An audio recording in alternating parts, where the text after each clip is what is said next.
पहले सवाल के ऊपर हम लोग बात करेंगे। पैरावैद्युत माध्यम के एकांक आयतन में कुल वैद्युत द्विध्रुव आघूर्ण का मान कहलाता है। तो क्या कहलाता है, देखो सवाल अच्छे से देखना, सवाल अच्छे से देखो कि काम होगा। तो वो होता है ध्रुवण सदिश, ठीक है, जिसको पोलराइजेशन वेक्टर बोलते हैं। ए नंबर का ऑप्शन तुम्हारा सही है। और ए सवाल VVI है, हम लोग आराम से करेंगे, आप स्पीड को तेज कर सकते हो थोड़ा सा अगर आपका मन हो तब, लेकिन ध्यान से देखोगे, अच्छे से देखोगे सवाल तो अच्छे से याद होगा। और जब अच्छे से याद होगा तो भाई एग्जाम में तुम अच्छे से करके आने वाले हो। चलो अगला सवाल करने वाले हैं। सामान्य नेत्र के लिए निकट बिंदु लगभग होता है। सामान्य नेत्र के लिए निकट बिंदु लगभग होता है, तो होता है लगभग 25 सेंटीमीटर। ये आप भी मानते हो, ठीक है। तो ये देखो समान पूछ रहा है, समान नेत्र के लिए, ठीक है, निकट वाली पूछ रहा है तो 25। बी नंबर का ऑप्शन अच्छे से याद कर लेना, हूबहू सवाल चिपका देता है। अगला जो 3 नंबर का सवाल है, कह रहा है दृष्टि दोष कितने प्रकार के होते हैं। दृष्टि दोष कितने प्रकार के होते हैं। टोटल 4 प्रकार के दृष्टि दोष होते हैं, 4 टाइप्स। सी नंबर का ऑप्शन सही है। ये सवाल आपके हूबहू पूछे जाएंगे एग्जाम में, हूबहू अच्छे से याद रख लेना, हूबहू पूछे जाएंगे, ठीक है। अगला सवाल करेंगे जो कि 4 नंबर का सवाल है। सवाल कह रहा है कि अवतल लेंस की क्षमता होती है। देखो ये बहुत VVI सवाल है, बहुत VVI सवाल है। ये ऋणात्मक होती है, निगेटिव होती है। क्या होती है, निगेटिव होती है। अच्छे से याद रहेगा क्या, अच्छे से याद रहेगा क्या, बहुत बढ़िया। बी नंबर का ऑप्शन तुम्हारा सही है, अच्छे से याद रख लेना। अगला सवाल देखेंगे जो कि 5 नंबर का सवाल है। 5 नंबर सवाल कह रहा है 10 सेंटीमीटर फोकस दूरी के उत्तल लेंस की क्षमता होगी। अब 10 सेंटीमीटर फोकस दूरी की बात कर रहा है, सवाल तो कह रहा है ना, तो प्लस डी डायोप्टर होगा 10 वाला, है ना, 10 डायोप्टर प्लस में होगा। अच्छे से याद रख लेना, ठीक है, बी नंबर ऑप्शन सही है। अगला 6 नंबर सवाल करेंगे। 6 नंबर सवाल पे फोकस बनाना। जब जल एक कांच के अपवर्तनांक क्रमशः, जब यह होना चाहिए था 4/3 और 3/2 है, तो जल की कांच की अपेक्षा अपवर्तनांक क्या होगा। सिंपल सा सवाल है, सिंपल सा सवाल है। इसका राइट आंसर क्या हो जाएगा भाई, 8/9 हो जाएगा। 8 क्या हो जाएगा, 9 हो जाएगा, ठीक है। अगले सवाल के ऊपर हम लोग बात करें। चलो अगला सवाल करेंगे 7 नंबर सवाल। किस कारण के हवा का बुलबुला पानी के अंदर चमकता नजर आता है। किस कारण से बता दो, हवा का बुलबुला जो है पानी के अंदर चमकता हुआ नजर आता है, तो होता है पूर्ण आंतरिक परिवर्तन के कारण, ठीक है, due to internal refraction. D number का ऑप्शन सही है। अगला सवाल हम लोग कर लेंगे जो कि 8 नंबर का सवाल है। जब प्रकाश कांच में प्रवेश करती है तो इसका तरंग दैर्ध्य, जब प्रकाश कांच में प्रवेश करती है तो इसका तरंग दैर्ध्य घटता है। क्या होता है, डिक्रीज होता है। ए नंबर का ऑप्शन सही है, ए नंबर का ऑप्शन सही है, डिक्रीज होती है भाई, ठीक है, घटता है। अगला सवाल करेंगे जो कि 9 नंबर का सवाल है। प्रकाश वर्ष किस भौतिक राशि का मात्रक है। प्रकाश वर्ष पूछ रहा है तो ये दूरी का है ना, प्रकाश वर्ष डिस्टेंस का है, ठीक है, अच्छे से याद रख लेना भाई साहब। ए नंबर का ऑप्शन तुम्हारा बिल्कुल सही है ना, दूरी का है। और अगला सवाल करेंगे जो कि 10 नंबर का सवाल है। 10 नंबर सवाल आपका कह रहा है कि तप्त तार एमीटर मापता है प्रत्यावर्ती धारा का। क्या मापता है, वो मापता है मूल औसत वर्ग धारा। सी नंबर ऑप्शन सही है।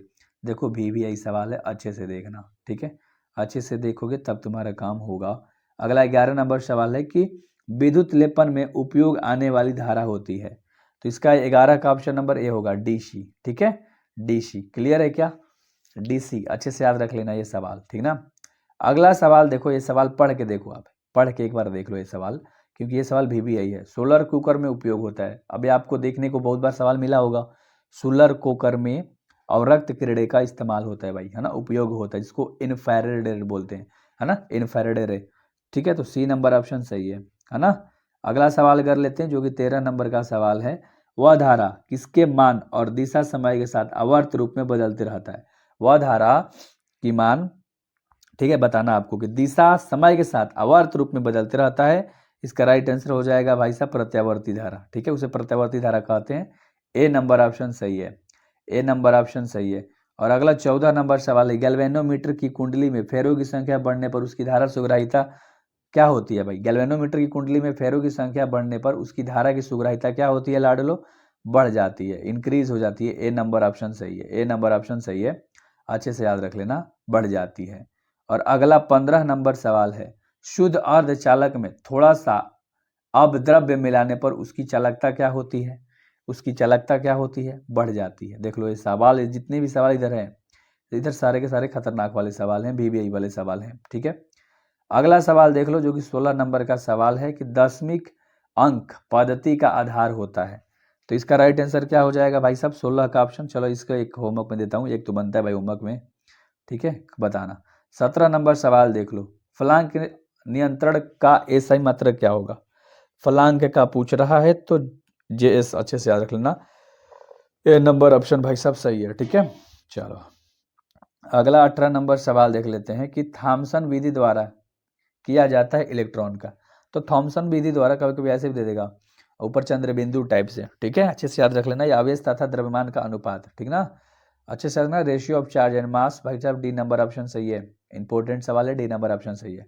अगला 19 नंबर सवाल करेंगे, यदि किसी तर्क द्वार का निर्माण y का मान उसके दोनों निवेशों के गुण AB से प्राप्त होता है तो वह द्वार है, वह कौन सा द्वार है? उसे हम एंड द्वार कहते हैं, AND, ए नंबर का ऑप्शन सही है, ए नंबर का ऑप्शन सही है।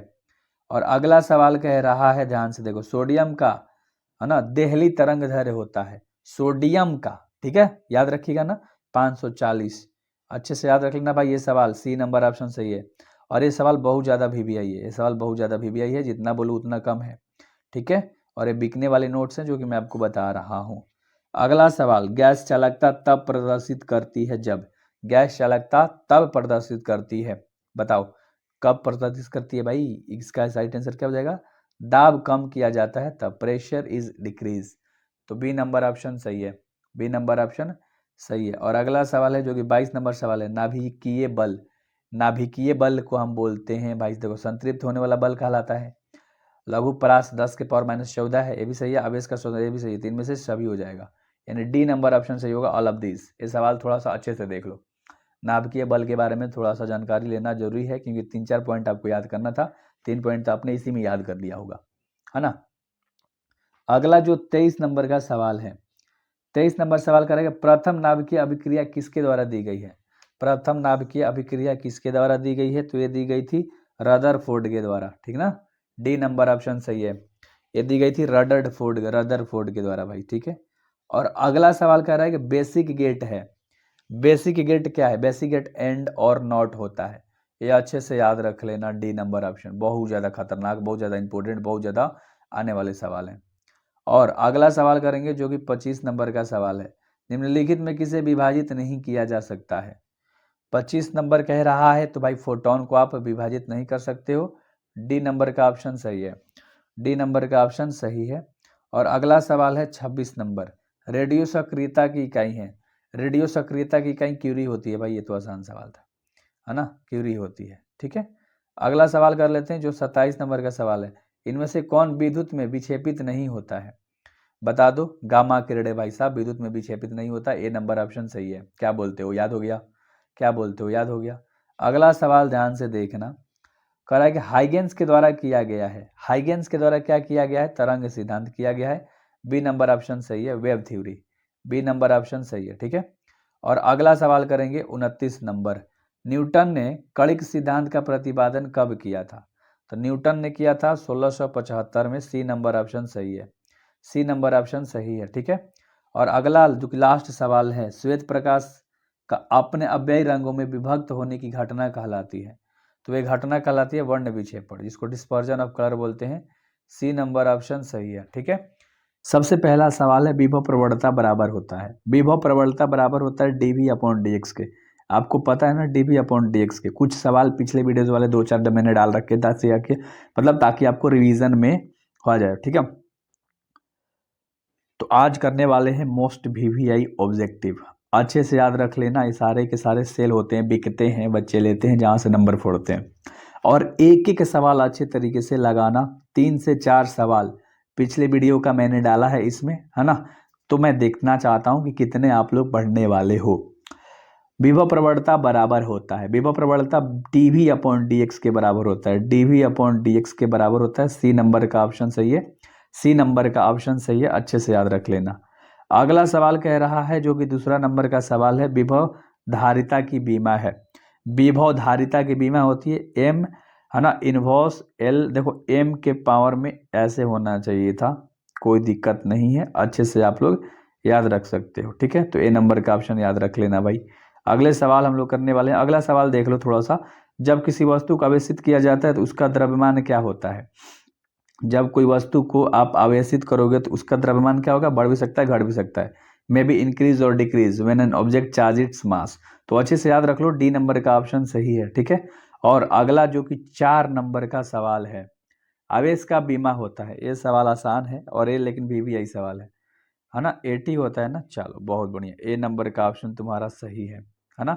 अगला सवाल करेंगे। अगला सवाल कह रहा है पानी का पैरावैद्युत स्थिरांक होता है। पानी का पैरावैद्युत स्थिरांक होता है लाडलो 80, है ना? अगर आपको पता हो तो पानी का। ठीक है, चलो अगला सवाल करेंगे जो कि 6 नंबर का सवाल है। विभव क्षेत्र की तीव्रता का बीमीय सूत्र पूछ रहा है। विभव क्षेत्र की तीव्रता का बीमीय सूत्र क्या होता है? MLT3A इनवर्स, यानी बी नंबर ऑप्शन अच्छे से याद रख लेना, MLT3A इनवर्स। ठीक है, माइनस में 3 है भाई, अच्छे से याद रहना चाहिए आपको। ठीक है, बी नंबर ऑप्शन सही है। अगला, प्रति इकाई आवेश पर लगने वाले बल को क्या कहते हैं? प्रति इकाई आवेश पर लगने वाले बल को क्या कहते हैं लाडलो? उस बल को कहते हैं विद्युत क्षेत्र, इलेक्ट्रिक फील्ड। ठीक है, सी नंबर ऑप्शन सही है। सी नंबर ऑप्शन सही है। और 8वां नंबर सवाल है, आवेशित संधारित्र पर कुल आवेश होता है। आवेशित संधारित्र पर जो कुल आवेश होता है वो शून्य होता है, जीरो होता है, जीरो होता है। ए नंबर ऑप्शन सही है। ए नंबर ऑप्शन तुम्हारा बिल्कुल सही है। माइक्रोफेराडे मात्रक होता है। माइक्रोफेराडे मात्रक जो होता है लाडलो, वो क्या होता है? विद्युत आवेश का होता है, इलेक्ट्रिक चार्ज का। ठीक है, चलो अच्छे से याद हो गया होगा। सॉरी सॉरी सॉरी, मैंने गलत बोल दिया जल्दी में। वैद्युत धारिता का होता है भाई। यहाँ पर सवाल कर रहा था माइक्रोफेराडे मात्रक होता है, तो इसका राइट आंसर हो जाएगा सी, है ना? वैद्युत धारिता का, इलेक्ट्रिक कैपेसिटेंस का। देखो इसीलिए मिस्टेक हो जाता है कभी कभी, है ना? चलो कोई नहीं। अगला सवाल है जो कि 10 नंबर का सवाल है। विभव मापी से मुख्यतः क्या मापा जाता है? विभव मापी से मुख्यतः विभवांतर मापा जाता है। सी नंबर का ऑप्शन सही है। पोटेंशियल डिफरेंस मापा जाता है। पोटेंशियल डिफरेंस मापा जाता है। ये सवाल VVI है। ये सवाल आपके बोर्ड में हूबहू पूछेगा, तो दिमाग में इतना डाल लेना। वांडी ग्राफ जनित्र एक ऐसी युक्ति है जो उत्पन्न करती है। तो वांडी ग्राफ एक ऐसी जनित्र युक्ति है जो उत्पन्न करती है उच्च वोल्टता। क्या उत्पन्न करती है? उच्च वोल्टता, हाई वोल्टेज उत्पन्न करती है भाई वांडी ग्राफ जनरेटर। ठीक है, तो सी नंबर ऑप्शन अच्छे से याद रख लेना। और अगला 12 नंबर सवाल है कि चालक के अंदर इलेक्ट्रो की गति होती है। इलेक्ट्रॉन, इलेक्ट्रॉन, ठीक है, इलेक्ट्रॉन की गति पूछ रहा है तो अपसरित होती है, जिसको डाइवर्स्ड बोलते हैं। The motion of electric inside the conductor. ठीक है, तो सी नंबर ऑप्शन सही है। अगला सवाल करेंगे जो कि 13 नंबर सवाल है। थोड़ा सा अच्छे से देखना क्योंकि ये सवाल बहुत ज़्यादा VVI है ना? बहुत ज़्यादा इंपॉर्टेंट सवाल है। धातु बने किसी गोलक के चुंबकीय क्षेत्र में दोलन कराने पर उसकी दोलन गति क्या होती है? तो उसकी जो दोलन गति होती है वो क्या होती है? अवमंदित रहती है, जिसको हम डैम्पेड बोलते हैं भाई। इसीलिए बोला था ये सवाल इंपॉर्टेंट है। बी नंबर ऑप्शन अच्छे से याद कर लेना। अगला सवाल कह रहा है 4 नंबर, चुंबकीय क्षेत्र गतिमान कण का अपवर्तित रहता है। चुंबकीय क्षेत्र का जो गतिमान कण है वो अपवर्तित रहता है।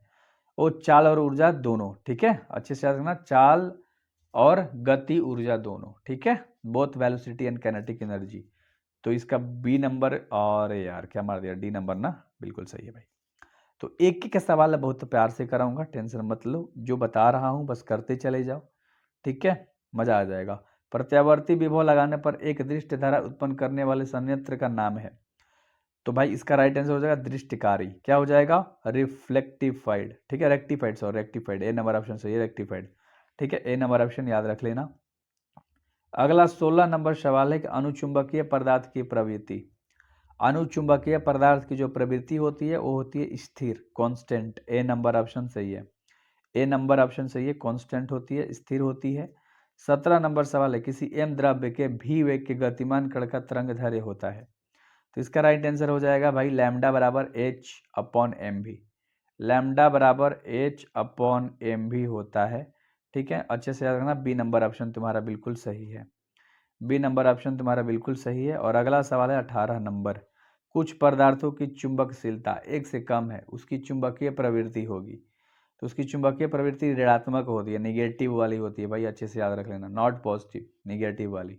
ठीक है, चलो अगला 19 नंबर सवाल है कि चुंबकीय विषुवत रेखा पर नमन कोण का मान होता है। चुंबकीय विषुवत रेखा पर नमन कोण का जो मान होता है लाडलो, होता है 0 डिग्री। ए नंबर का ऑप्शन तुम्हारा सही है। अच्छे से याद हो गया होगा, उम्मीद करता हूँ अच्छे तरीके से। एंड देखो ये सवाल इंपॉर्टेंट है, टेस्ला वाला, ये भी यही सवाल है। टेस्ला इकाई होती है, टेस्ला इकाई होती है, टेस्ला चुंबकीय क्षेत्र की इकाई होती है। डी नंबर ऑप्शन तुम्हारा बिल्कुल राइट हो जाएगा, डी नंबर ऑप्शन तुम्हारा बिल्कुल राइट हो जाएगा भाई, अच्छे से याद रख लेना, ठीक है। अगला 21 नंबर सवाल है, एक समान चुंबकीय क्षेत्र में चुंबक के विक्षेपण में किया गया कार्य होता है। तो इसका राइट आंसर क्या हो जाएगा? इसका राइट आंसर W बराबर mb इंटू 1 माइनस कोस। ये सवाल इंपॉर्टेंट है, ये अच्छे से याद रख लेना, वरना कंफ्यूजन में रहोगे तो बाद में कहोगे कराया नहीं गया था सवाल, ठीक है। तो सवाल कर लेना। अगला सवाल कह रहा है 22 नंबर, विद्युत लेपन में व्यवहार आने वाली धारा होती है, विद्युत लेपन में व्यवहार आने वाली धारा होती है, वो होती है दृष्ट धारा, जिसको डायरेक्ट करंट बोलते हैं। ए नंबर ऑप्शन अच्छे से याद रख लेना, ए नंबर ऑप्शन अच्छे से याद रख लेना। अगला सवाल करेंगे जो कि 23 नंबर सवाल है, एसी परिपथ में शक्ति केवल व्यय होती है, तो जो शक्ति होती है प्रतिरोध में व्यय होती है। ए नंबर ऑप्शन सही है, क्लियर है क्या? ए नंबर ऑप्शन सही है। अगला सवाल करेंगे जो कि 24 नंबर का सवाल है, 1 हेनरी बराबर होता है, 1 हेनरी 10 के पावर 3 mH के बराबर होता है। ये सवाल कर लेना, ये सवाल भाई साहब VVI सवाल है, पहले बता रहा हूँ, बहुत ज़्यादा खतरनाक सवाल है, बहुत ज़्यादा मतलब खतरनाक सवाल है। अगला सवाल हम लोग कर लेते हैं जो कि ये भी इंपॉर्टेंट सवाल ही है कि अन्योन्य प्रेरकत्व का मात्रक क्या होता है? तो हेनरी होता है भाई, अच्छे से याद रख लेना, सी नंबर ऑप्शन सही है। ये सवाल भी यही था, बता दिया आपको, ठीक है। 26 नंबर सवाल है कि जब एक चुंबकीय क्षेत्र में धातु का गोला गतिमान कराया जाता है तब वह गर्म हो जाता है, क्योंकि तब वह गर्म हो जाता है क्योंकि प्रत्यावर्ती धारा उत्पन्न होती है, alternating current is generated. A number का ऑप्शन तुम्हारा सही है, क्या बोलते हो? सही है ना? चलो अगला सवाल कर लेते हैं भाई, अगला सवाल हम लोग कर लेते हैं जो कि 27 नंबर का सवाल है। 27 नंबर सवाल करेगा, प्रत्यावर्ती धारा निम्न में से कौन सा प्रभाव प्रदर्शित करता है? तो करता है ऊष्मीय, थर्मल। बी नंबर का ऑप्शन सही है ना? बी नंबर का ऑप्शन सही है। और अगला सवाल करेंगे जो कि 28 नंबर का सवाल है, एक पूरे चक्र में प्रत्यावर्ती धारा का माध्य मान होता है। इसका राइट आंसर हो जाएगा भाई 0, इसका राइट आंसर भी हो जाएगा 0 ही हो जाएगा। अगला जो कि 29 नंबर का सवाल है कि वायुमंडल की अनुपस्थिति में पृथ्वी को आसमान का रंग दिखाई देगा, वो दिखाई देता है काला, है ना? वायुमंडल में अनुपस्थिति में पृथ्वी से देखोगे आसमान तो काला दिखाई देगा। एंड अगला सवाल आप खुद पढ़ रहे हो जो कि मैं होमवर्क देने वाला हूँ, एक स्वस्थ व्यक्ति को मतलब एक स्वस्थ व्यक्ति की आंखें की लेंस फोकस दूरी के लगभग होती है, तो ये सवाल होमवर्क में है कि लगभग में कितना दूरी, चलो बता देना।